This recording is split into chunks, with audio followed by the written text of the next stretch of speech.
भिगवण परिसरात शिवशाही बसच्या धडकेत एका तरुणाचा दुर्दैवी मृत्यू झाल्याची घटना घडली आहे।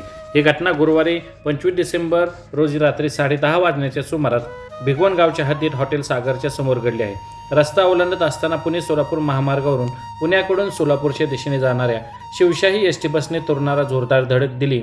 या अपघातात सचिन भगवान गजरमल वय 32 वर्ष, मूळ राहणार खेड, तालुका कर्जत, जिल्हा अहमदनगर व सध्या राहणार अकोले, तालुका इंदापूर, जिल्हा पुणे हे गंभीर जखमी झाले।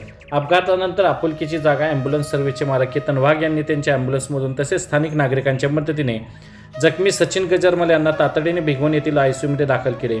मात्र डॉक्टरनी तपासणीअंती त्यांना मृत घोषित केले। त्यानंतर पुढील वैद्यकीय प्रक्रिया पूर्ण करण्यासाठी मृतदेह भिगवण ग्रामीण रुग्णालयात हलवण्यात आला। या प्रकरणाचा गुन्हा भिगवण पोलीस ठाण्यात दाखल झाला असून सदर घटनेचा तपास पोलीस हवालदार लोढे हे करीत आहे। दरम्यान महामार्ग ओलांडताना नागरिकांनी निश्चित ठिकाणांचा वापर करावा, रात्रीच्या वेळी विशेष काळजी घ्यावी आणि वाहन चालणी वेगावर नियंत्रण ठेवावे असे आवाहन भिगवण पोलिसांनी यावेळी केलेले